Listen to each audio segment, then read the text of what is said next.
قالت النصارى المسيح ابن الله মসিহ হচ্ছে কার ছেলে? নাউযুবিল্লাহ। বলেন সবাই নাউযুবিল্লাহ।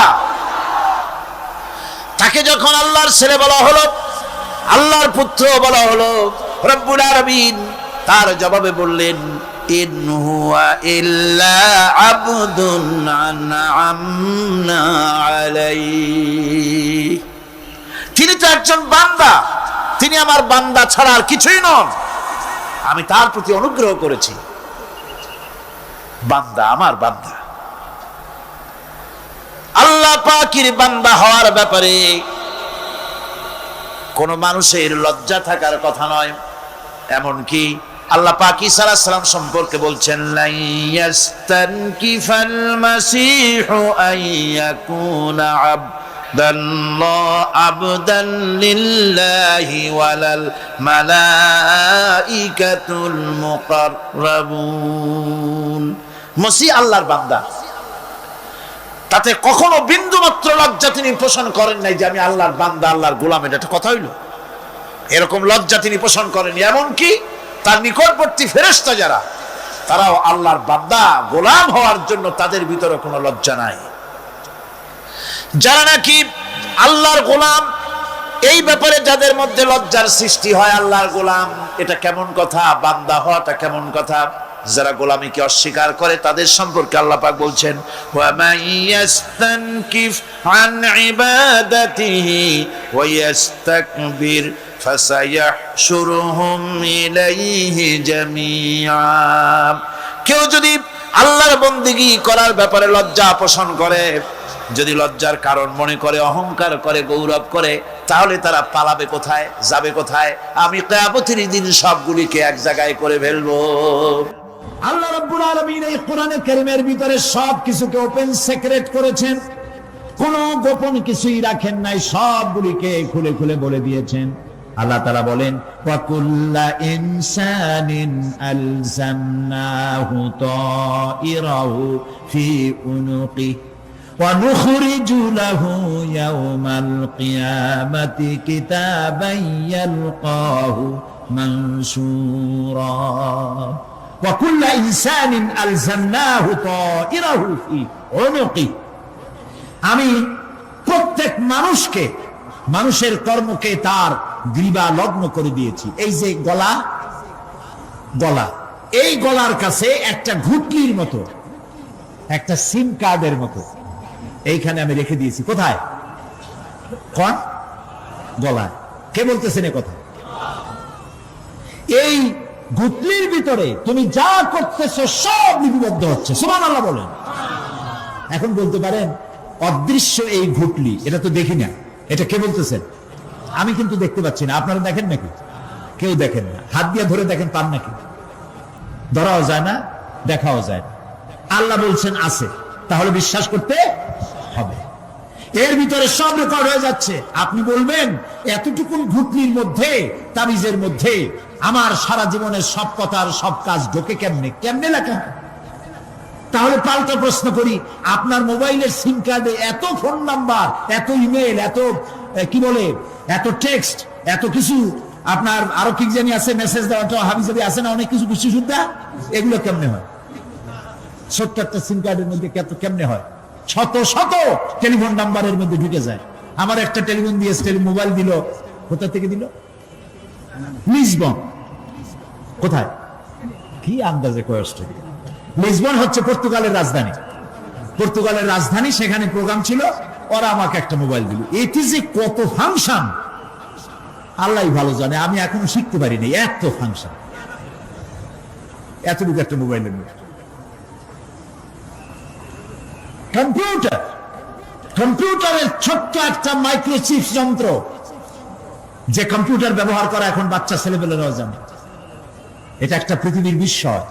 এই কম্পিউটার, আপনি যান ব্যাংকে, কম্পিউটারের ছোট্ট সেই মাইক্রোচিপসের মধ্যে সারা চট্টগ্রামের সমস্ত মানুষের টাকা লেনদেন, ট্রানজাকশন, এর যা কিছু আপনি করেছেন সব কিছুর হিসাব এখানে রয়েছে, আছে না? তাহলে এতটুকু একটা মাইক্রোচিপসের মধ্যে এত সহস্র কোটি কোটি টাকার হিসাবপত্র লেনদেন এই ছোট্ট জিনিসের মধ্যে ঢুকাবার মতো জ্ঞান মানুষের মাথায় দিছে কে? বলেন কে? সেই আল্লাহই তো গলায় ঝুলায় রাখছে। তাহলে এটা সম্ভব না? সম্ভব কি না? সম্ভব। এখন এই কথাগুলি বলে আল্লাহ মানুষের ক্ষতি করছেন না উপকার করছেন? উপকার করেছেন। এটা যদি আমার বিশ্বাসে থাকে যে আমার গলার কাছে এরকম একটা সিম কার্ড আছে, একটা সিম আছে মোবাইলের মতো, এটা মনে করেন মোবাইলের একটা সিম গলায় ঝুলানো আছে, এটা সব উঠতেছে, যা বলেন তাই ওঠে, যা করেন তাই ওখানে লেখা হয়। সুবহানাল্লাহ। এই বিশ্বাস যদি আমার হয়, আমি ভালো মানুষ হয়ে যেতে পারবো। সুবহানাল্লাহ বলে আমি খারাপ কাজ করতেই পারবো না। এই জন্য আল্লাহ পরকালের এই কথাগুলি কোরআনে কারীমের মধ্যে এত বেশি করে বলেছেন। মানুষের চরিত্রবান হওয়ার জন্য আল্লাহর ভয়, পরকালে বিশ্বাস, এর থেকে বড় ওষুধ পৃথিবীতে আর নাই। সব লেখা হচ্ছে, মানুষ বিশ্বাস করে না, এ হলো মূল কথা। যতক্ষণ মাহফিলে থাকে কেমন লাগে? এই যে বসে আছেন ঘন্টার পর ঘন্টা, কেমন লাগে? কোন বেহেশতের মতো। বাড়ির কথা মনে আছে এখন? বউর কথা মনে ওঠে? ছেলে মেয়ের কথা মনে ওঠে? সুবহানাল্লাহ করতে ইচ্ছা করে না? মাজালিসুল ইলম হিয়া রাউদাতুম মিন রিয়াদিল জান্নাহ। এখানে ইলম আলোচনা করা হচ্ছে, কোরআন আলোচনা করা হচ্ছে। এটা তো রজবালি প্যারেড ময়দান নয়, এটা জান্নাতের টুকরা হয়ে গিয়েছে। বেহেশতের বাগানে বসে আছেন। বেহেশতে মানুষেরা দুনিয়ার কথা চিন্তা করবে না। দুনিয়া কি? এটা পায়খানা। এখানে আসছিল ওই পায়খানা করার জন্য, এটা পায়খানা। আর মানুষেরা পায়খানা সাজাবার কাজে ব্যস্ত আছে, আসল ঘর ভুলে গেছে। আসল ঘর কোনটা? প্রিয় ভাই, সব মানুষ বোঝে না, ভুলে যায়। সিগারেটের প্রত্যেকটা প্যাকেটে লেখা থাকে ইহা স্বাস্থ্যের জন্য ক্ষতিকর, তারপরেও কি টানা টানে দেখছেন? বিশ্বাস করেন না, গা সহ হয়ে গেছে। এই আমলনামা তৈরি হচ্ছে, হঠাৎ করে কিয়ামতে বানায় দেওয়া হবে না। আপনার আমার বডির সাথে লাগানো ওই সিম কার্ডে সব লেখা হয়ে যাচ্ছে। কিয়ামতের দিন এগুলি হাতে দেওয়া হবে, আর আল্লাহ তাআলা বলবেন, ইকরা কিতাবাকা কাফা বিনাফসিকাল ইয়াউমা আলাইকা হাসিবা। ইকরা কিতাবাক, তাকে বলা হবে এবার তুমি পড়ো। কাফা বিনাফসিকাল ইয়াউমা আলাইকা হাসিবা, তোমার এই কিতাব পড়ো, আর তোমার এই হিসাব গ্রহণ করার জন্য কিতাবটা ভালো করে পড়ো। তোমার নিজের হিসাব নেওয়ার জন্য তুমি নিজেই যথেষ্ট। তুমি দোজখে যাবা না বেহেশতে যাবা, তুমি নিজেই সিদ্ধান্ত নাও কোথায় যাবা। তোমার নিজের কি করছিলা এখন তুমি দেখো। এই জন্য আমি বলি মাঝে মধ্যে আমরা এখন হিসাব করতে পারি এখানে বসিয়া আমাদের কি হওয়া উচিত। ছোটবেলার কথা মনে আছে? নাই? মনে নাই?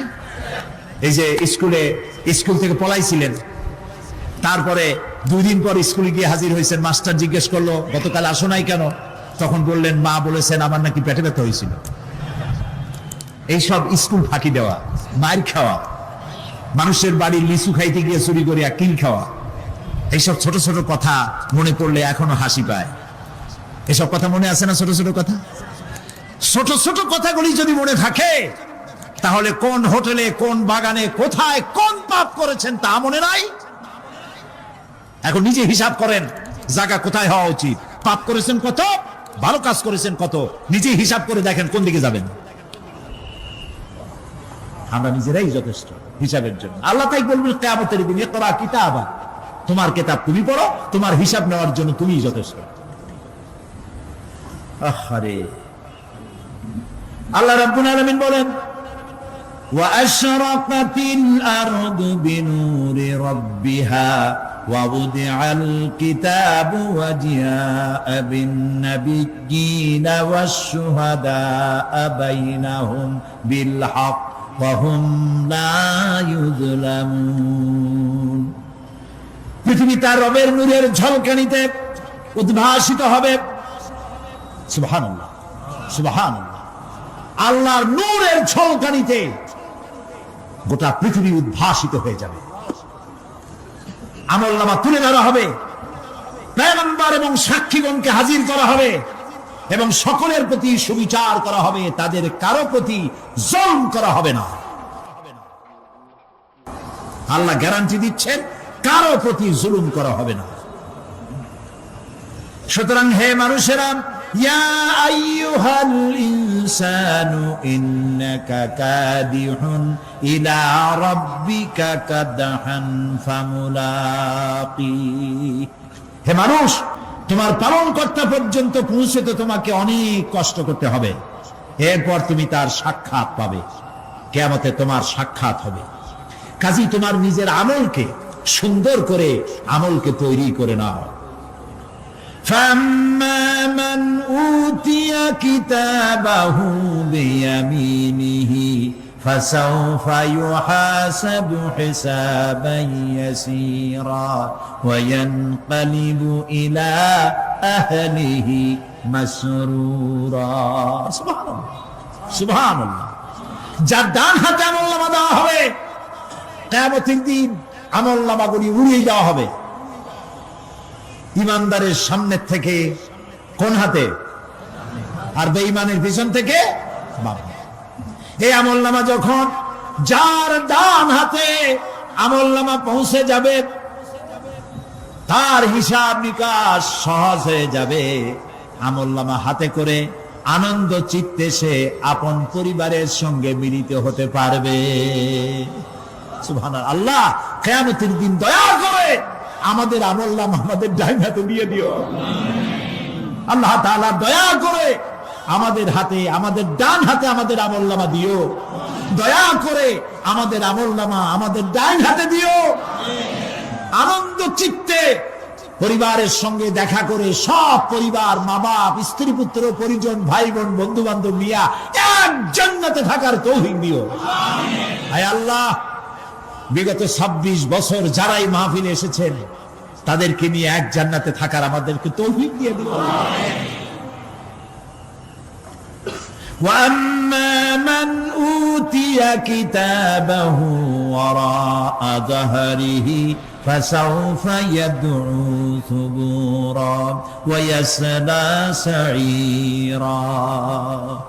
আর যার আমলনামা পিছন থেকে বাম হাতে আসবে, সে তো মৃত্যুকে আহ্বান করতে থাকবে, মৃত্যুকে ডাকবে। এর থেকে যদি মরে যেতে পারতাম তাও ভালো হইতো।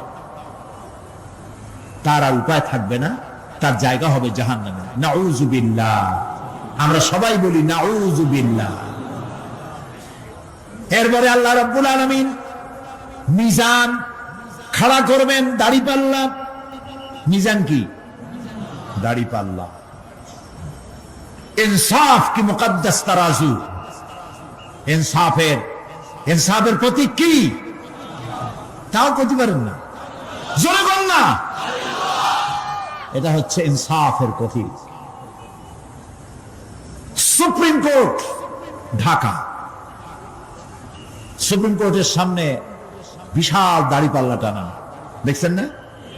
মানুষেরা তো বোঝে না, গ্রাম দিয়ে লোকেরা যায়, যাই এটা দেখে কয় যে ওরে বাবা, জামাত ইসলামের এত বড় অফিস।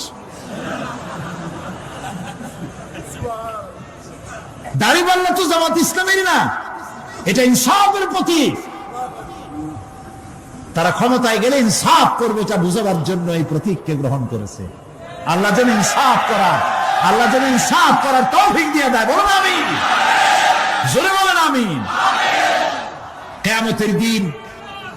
কিয়ামতের দিন এই দাড়িপাল্লা মিজান আল্লাহ তাআলা প্রতিষ্ঠিত করবেন, এবং এই মিজানে যার পূর্ণ পাল্লা ভারী হবে সে কৃতকার্য, আর যার পাল্লা হালকা হবে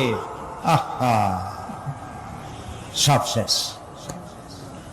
আল্লাহ রাব্বুল আলামিন বলেন, وَنَضَعُ الْمَوَازِينَ الْقِسْطَ لِيَوْمِ الْقِيَامَةِ فَلَا تُظْلَمُ نَفْسٌ شَيْئًا وَإِنْ كَانَ مِثْقَالَ حَبَّةٍ مِّنْ خَرْدَلٍ أَتَيْنَا بِهَا وَكَفَى بِنَا حَاسِبِينَ।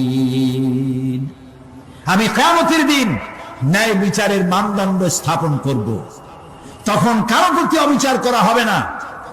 যদি কোনো আমল সরিষার দানা পরিমাণ হয়, আমি তা হাজির করব। সুবহানাল্লাহ, সুবহানাল্লাহ। এবং হিসাব গ্রহণের জন্য আমি যথেষ্ট। এবং হিসাব মানুষেরা মনে করবে এত মানুষ, আদম আলাইহিস সালাম থেকে নিয়ে পর্যন্ত, এখান থেকে নিয়ে কিয়ামত পর্যন্ত সব মানুষেরই তো উঠবে সে কোন হিসাব হবে নাকি? একজন একজন করে হিসাব হবে। আল্লাহ বলছেন আল্লাহ সারিউল হিসাব, দ্রুত হিসাব নিতে সক্ষম। আল্লাহ নিজের কানে নিজে শুনবেন, অন্যের মাধ্যমে নয়, নিজে শুনবেন। প্রত্যেক আর আসামির কাছ থেকে, লোকদের কাছ থেকে তার বক্তব্য শুনবেন, ভায়া মিডিয়া শুনবেন না, নিজেই শুনবেন।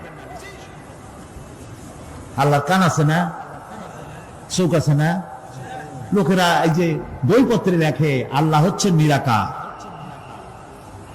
কত বড় বাজে কথা। আল্লাহ নিরাকার, আমরা এমন এক আল্লাহর ইবাদত করি, তিনি আমাদের কিছু শুনতে পান না, কান টান নাই, তিনি আমাদের কিছু দেখতে পান না। এরকম নাকি আল্লাহ তাআলা? আল্লাহ তাআলা কোরআন শরীফে বলেছেন আল্লাহর হাত, আল্লাহর পা, আল্লাহর চোখ, আল্লাহর মুখ। তবে এগুলি কি রকম? আল্লাহর হাত, পা, চোখ কেমন, আকারটা কেমন? এর একটাই জবাব। কয়টা জবাব? জোরে বলেন। একটাই জবাব, আল্লাহর যেমন হওয়া উচিত তেমন। সুবহানাল্লাহ বলে, সুবহানাল্লাহ বলে। এর থেকে আর কোনো জবাব নাই, এই একটাই জবাব, আল্লাহর যেমন হওয়া উচিত ঠিক তেমন।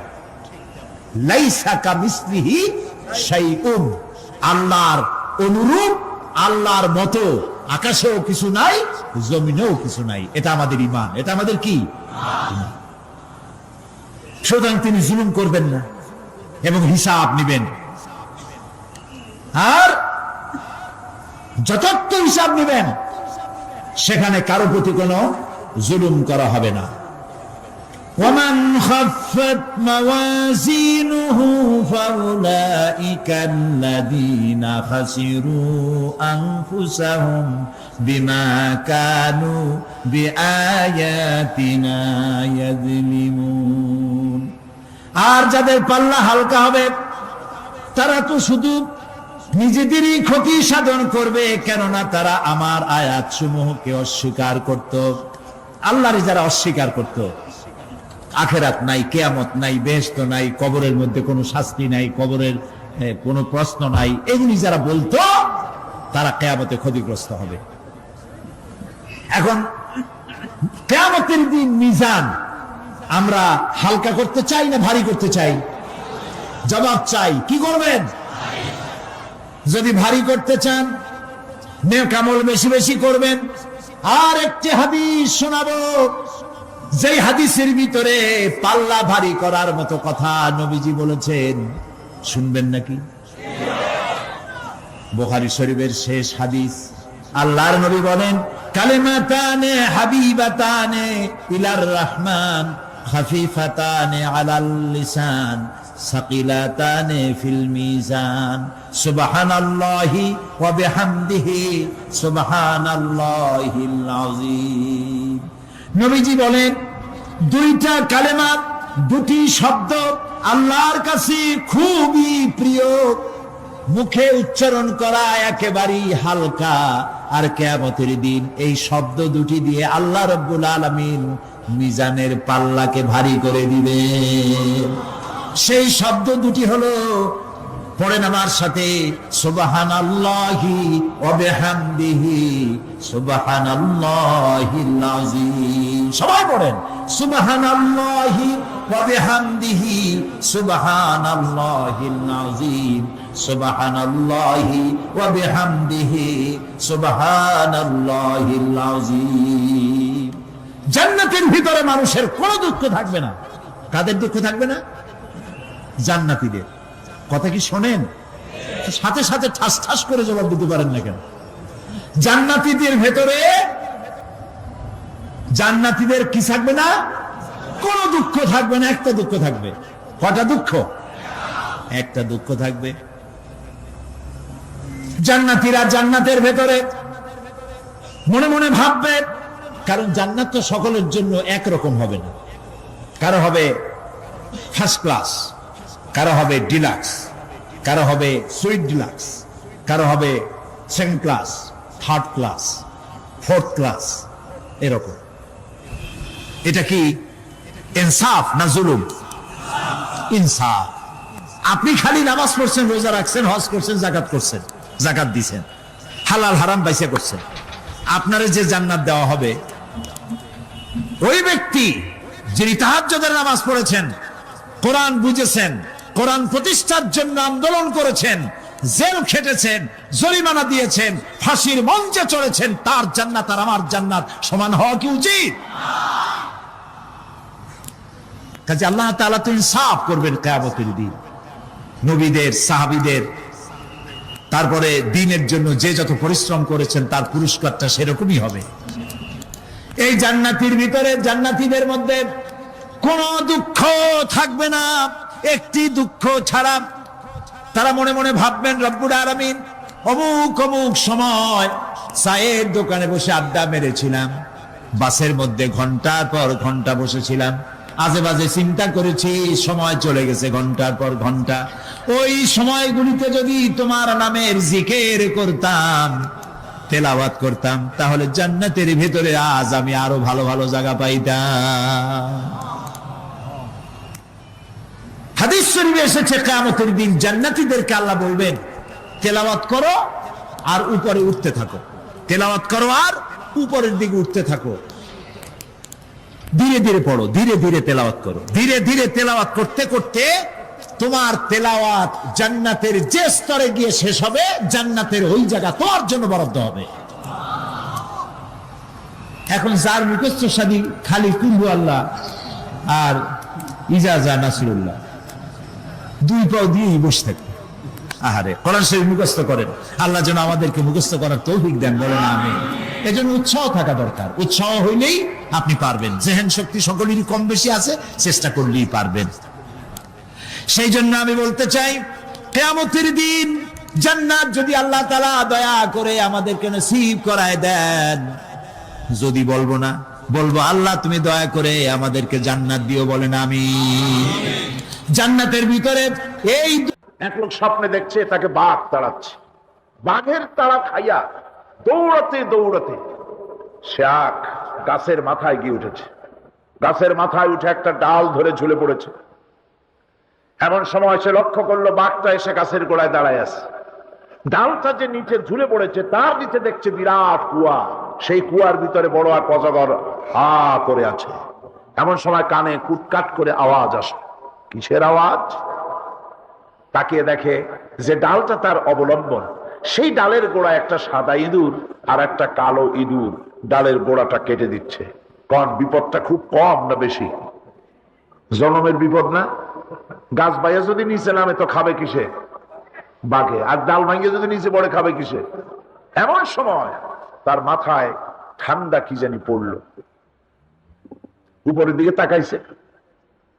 উপরে তাকালে সাধারণত মানুষের মুখ হা হয়ে যায়, আর যদি দাঁত না থাকে তাহলে জানলা খোলা গাড়ির মতো হয়ে যায়।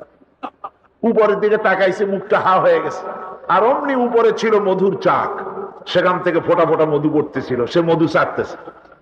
এমন সময় তার ঘুম ভেঙে গেল। এক বুজুর্গ ব্যক্তির কাছে গিয়ে বলছে, হুজুর এই রকমের একটা মারাত্মক স্বপ্ন দেখেছি, অর্থ কি কিছুই বুঝলাম না। আল্লাহর বান্দা বুজুর্গ ব্যক্তি বলছেন, তুমি যে স্বপ্ন দেখেছো এটা তোমার একারও স্বপ্ন নয়, আর এটা স্বপ্ন নয়, এটা হলো বাস্তব। তামাম পৃথিবীর সমস্ত মানুষের জন্য এইটাই হলো বাস্তবতা। তোমার পেছনে যে বাঘ দৌড়াচ্ছিল এটা বাঘ নয়, এটা হচ্ছে হযরতে আজরাইল আলাইহিস সালাম। প্রত্যেকটি মানুষের পেছনে ঘুরছে, সময় এলি তার জান কবজ হয়ে যাবে। তুমি যে ডালটা ধরে ঝুলেছিলে ওই ডালটি হচ্ছে তোমার হায়াত, আর ডালের গোড়া কাটতে ছিল সাদা ইঁদুর আর কালো ইঁদুর। সাদা ইঁদুর হলো দিনের প্রতীক, কালো ইঁদুর হচ্ছে রাতের প্রতীক। দিন আর রাত তোমার হায়াতের রশিগাছা কুটকুট করে আস্তে আস্তে করে কেটে দিতেছে। আর নিচে যে কুয়া ছিল সাফ হা করে আছে, এটা হলো তোমার কবর। এর মধ্যে তুমি যে মাথার উপরে ঠান্ডা কি পড়লো, উপরে হা করলে মুখের ভিতরে মধু পড়লো, সেই মধু চাটতে চাটতে কবরের সাপের বিপদের কথা ভুলেছ, বাঘের বিপদের কথা ভুলেছ, ডাল ভেঙে পড়বে সে বিপদও ভুলেছ। এই মধু হচ্ছে তোমার সুন্দরী স্ত্রী, এই মধু হলো দুনিয়া, এই মধু গাড়ি, এই মধু বাড়ি, এই মধু ক্ষমতা, এই মধু প্রতিপত্তি, এই মধু হচ্ছে তোমার ব্যবসা বাণিজ্য। দুনিয়ার মোহে তোমাকে এত বড় বিপদ থেকে তোমাকে ভুলাই দিয়েছে। মানুষ এই দুনিয়া তাকে ভুলাই রেখেছে। ونزلنا عليك الكتاب تبيانا لكل شيء وهدى ورحمة وبشرى للمسلمين। আমার ভাইরা, তাই কোরআনে কারীম তার বক্ষ সমৃদ্ধ গোটা পৃথিবীর মানুষের চলার শান্তির পথের কথা এর মধ্যে সব বলে দেওয়া হয়েছে। সুতরাং আমি যদি বলি এই পৃথিবীটা হলো একটা রেলগাড়ি, এই পৃথিবীটা কি? একটা রেলগাড়ি। এই রেলগাড়ির ইঞ্জিনটা দখল করে আছে তথ্য অনুসন্ধানী, চিন্তাবিদ, বুদ্ধিজীবী, সমাজবিদ। এরা এই ইঞ্জিনটা দখল করে আছে। এরপরে এই পৃথিবী নামক গাড়িটি তারা পরিচালিত করতেছে তাদের মন মস্তিষ্ক প্রসূতীয় জ্ঞান দিয়ে। তারা এই পৃথিবীকে পরিচালিত করতেছে। ইঞ্জিন তাদের মুঠায়। ইঞ্জিনটা কাদের মুঠায়? হ্যাঁ, বুদ্ধিজীবী, দার্শনিক, মুক্তবুদ্ধি, তারপরে গবেষক, এদের হাতে ইঞ্জিনের স্টিয়ারিং রয়েছে। তারা এই গাড়িটা চালায় নিচ্ছে, আমরা আরোহীরা বসে আছি। এখন গাড়ি চলছে ড্রাইভারদের ইচ্ছা মাফিক। এই পৃথিবীর গাড়ি ড্রাইভারের ইচ্ছা মাফিক চলতেছে। আমরা আরোহীরা আমাদের মতের কোনো তোয়াক্কা না করে ড্রাইভার গাড়ি তার ইচ্ছে মতো পরিচালিত করছে। কেউ এটাকে নিয়ে যাচ্ছে সমাজতন্ত্রের দিকে, কেউ নিয়ে ছুটছে ধর্মনিরপেক্ষতাবাদের দিকে, কেউ ছুটছে পুঁজিবাদের দিকে, কেউ ছুটছে জাতীয়তাবাদের দিকে, কেউ ছুটছে ইঞ্জিনটা নিয়ে ধর্মনিরপেক্ষতার দিকে। এখন আমরা এই যে যাত্রীরা এর মধ্যে বসে আছি, আমরা যতই চিৎকার করি এই চিৎকারে কোনো ফায়দা, কি বলেন, হবে নাকি? কোনো ফায়দা হবে না। যেহেতু এই পৃথিবীর রেলগাড়িটার ইঞ্জিন যাদের হাতে, ওরা এই পৃথিবী চালাচ্ছে মন মস্তিষ্ক প্রসূত জ্ঞান দিয়ে। আর সেই জ্ঞান হলো অত্যন্ত সীমিত। জ্ঞান অত্যন্ত সীমিত। তাদের কাছে ভবিষ্যতের কোনো জ্ঞান নাই। আছে ভবিষ্যতের জ্ঞান? নাই। তাদের অতীতের জ্ঞান, অতীত ভুলে যায়, ভবিষ্যৎ জানে না, বর্তমান সম্পর্কে সিদ্ধান্ত নিতে গিয়ে ভুল করে। তাদের জ্ঞানের পরিধি হলো এই পর্যন্ত। এতটুকুন জ্ঞান নিয়ে তারা পৃথিবী চালাচ্ছে। ধর্মীয় জ্ঞান বলতে গেলে একেবারে জিরোর কোঠায় যারা এই পৃথিবী বর্তমানে পরিচালিত করছেন। ঠিক না বেঠিক বললাম? ধর্মীয় জ্ঞান তাদের এতই সীমিত, ওই সেই স্কুলের সেই ছেলেটির মতো যে ইন্সপেক্টর গিয়েছে স্কুল পরিদর্শন করতে। এখন ছেলেদের কাছে জিজ্ঞেস করছে, মাস্টার তোমাদেরকে কোন সাবজেক্ট পড়াচ্ছেন? ওরা বলল আমাদেরকে ইতিহাস পড়ানো হচ্ছিল। ইন্সপেক্টর বলল ঠিক আছে, আমি সেই ইতিহাস থেকেই প্রশ্ন করব, দেখি তোমরা কতদূর শিখেছ। প্রশ্ন করছেন ইন্সপেক্টর সাহেব, বলো তো ছেলেরা, চীনের প্রাচীর কে ভেঙেছে? তো জবাব দিতে পারছে না। তুমি বলো, কেউ পারে না।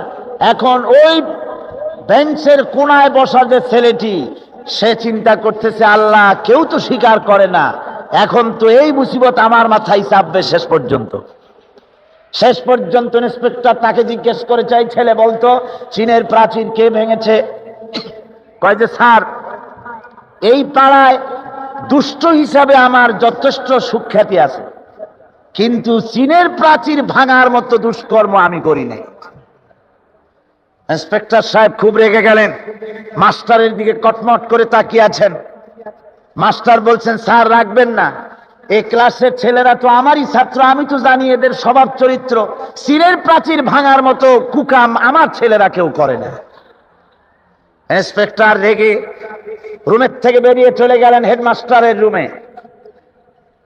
ইন্সপেক্টরের মুখ মলিন দেখে হেডমাস্টার বলছেন, স্যার আপনার মুখ মলিন কেন, এত রাগ কেন? রাখবো না, তোমার স্কুলের ছাত্রদের জ্ঞানের পরিধিয়েই আর তোমার মাস্টারের জ্ঞানের পরিধিয়েই। হেডমাস্টার বলছে, স্যার আপনি রাগ করবেন না, খাসি জবাহ করেছি, আপনাকে হাদিয়া তওবার ব্যবস্থাও রাখছি, রাখবেন না। এই স্কুলে কোন ছাত্র এই কাম করে নাই সেটা আমিও বলতে পারি। তবুও যদি আপনার অসন্তুষ্টি না যায়, তাহলে চীনের প্রাচীর পুনর্নির্মাণ করার জন্য যে চাঁদা লাগে আমি তাতে কিছু অংশগ্রহণ করব, তবু আপনি রাগ করবেন না। আমার ভাইরা, এই স্কুলের ছাত্র থেকে শুরু করে হেডমাস্টার পর্যন্ত জ্ঞানের বহর যে ধরনের, আজকের পৃথিবীর ইঞ্জিনগুলি যাদের হাতে, রেলগাড়ি, এই পৃথিবী যারা রাষ্ট্ররূপ ইঞ্জিন হাতে নিয়ে যে সব শাসকরা চালাচ্ছে, তাদের জ্ঞান ঠিক এই ধরনের, এর থেকে বেশি কিছু না। এ কোরআনের ভিতরে দর্শন আছে, ফিলসফি আছে, বোটানি আছে, জুলজি আছে, পলিটিক্যাল সায়েন্স আছে, মেডিকেল সায়েন্স আছে, এর ভিতরে আপনার খতত্ব আছে, ভূতত্ব আছে, নৃতত্ব আছে, এর মধ্যে সব আছে। মেয়ে লোকের কথা আছে, প্রতিবেশীর কথা আছে, মা বাপের কথা আছে, শ্রমিকের কথা আছে, সাদা কালা মানুষের কথা আছে। এক কথায় মানুষের জীবনে যা দরকার সব কোরআনে আছে। জোরে কোন সুবহানাল্লাহ। আছে কিনা? পিঁপড়া থেকে শুরু করে হাতি পর্যন্ত সব আছে। পিঁপড়ার নামে সূরা একটা আছে না? নাম কি? নাম। আর হাতির নামও সূরা আছে, নাম কি? ফিল। বরং পিঁপড়ার সূরাটাই বড়। আবার লোহার নামে সূরা আছে, মাকড়সার নামে সূরা আছে, মধুমক্ষিকার নামে সূরা আছে। এই পৃথিবীর অর্ধেক জনশক্তি নারী, সে মেয়ে লোকের ব্যাপারেও সূরা আছে। আছে কিনা কোন? এসব কথা আমি আগামীকাল বলবো ইনশাআল্লাহ। আল্লাহ পাক বলেন, তিবিয়ানান লিকুল্লি শাই, খুলে খুলে সব কথা কোরআন শরীফের মধ্যে আমি বলে দিয়েছি। সুতরাং মানব রচিত সব মতবাদ ছেড়ে দিয়ে, মানব রচিত সব মতবাদ দুপায়ে দোলে আসতে হবে কোরআনের ছায়াতলে। কোথায় আসতে হবে? কোরআনের ছায়াতলে আসতে হবে। সব ভুলে যেতে হবে, সবকিছু অন্ধকার, আর ইসলাম হলো নূর। এই পৃথিবীতে আপনারা আমাকে বলেন, সমাজতন্ত্র আল্লাহর তৈরি না মানুষের তৈরি? পুঁজিবাদ আল্লাহর তৈরি না মানুষের তৈরি? ধর্ম নিরপেক্ষতাবাদ আল্লাহর তৈরি না মানুষের তৈরি?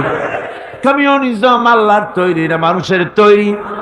জাতীয়তাবাদ আল্লাহর তৈরি না মানুষের তৈরি? আর ইসলাম কার তৈরি বলেন? এ কোরআন কার তৈরি বলেন? এই কোরআন শরীফের ভিতরে আল্লাহ রাব্বুল আলামিন গ্যারান্টি দিতেছেন, ফামান তাবিআ হুদায়া ফালা খাউফুন আলাইহিম ওয়ালা হুম ইয়াহজানুন। এই কোরআন যারা মেনে চলবে তাদের জন্য কোনো ভয় নাই, তাদের জন্য কোনো চিন্তা নাই। আলা খাউফুন